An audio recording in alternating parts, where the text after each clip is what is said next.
लोकसभा चुनाव 2024 के दूसरे चरण के मतदान जारी है।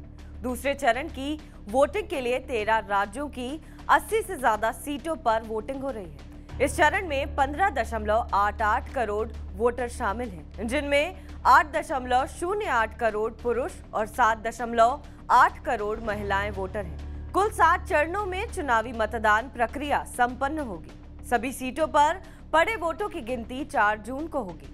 वोटों की गिनती के दौरान कई बार ऐसा हुआ है जब एक सीट पर 2 उम्मीदवारों के बराबर के वोट मिले हों। ऐसी स्थिति में विजेता का फैसला कैसे होता है? इन मामलों में representation of the people act के तहत लॉटरी के जरिए फैसला लिया जाता है। आइए समझते हैं चुनावों में होने वाली ये लॉटरी कैसे होती है।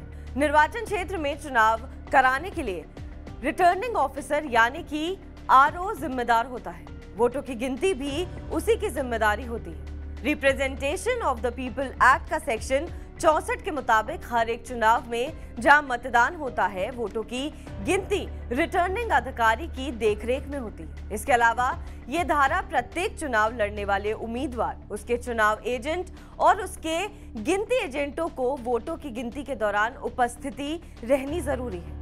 जब गिनती पूरी होने के बाद बराबर के वोट की स्थिति बनती है, तब representation of the people act के सेक्शन 65 के तहत अंतिम फैसला लिया जाता है। इसके मुताबिक इन मामलों में रिटर्निंग ऑफिसर लॉट के जरिए उम्मीदवारों के बीच निर्णय लेता है।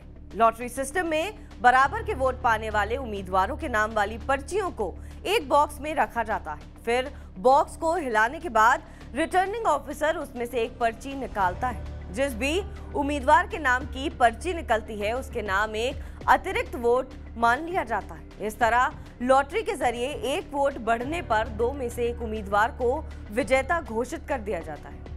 भारत के चुनावों में कई बार लॉटरी के जरिए विजेता का फैसला किया गया है। कानून में स्पष्ट नहीं है कि किस तरह से लॉट किया जाएगा।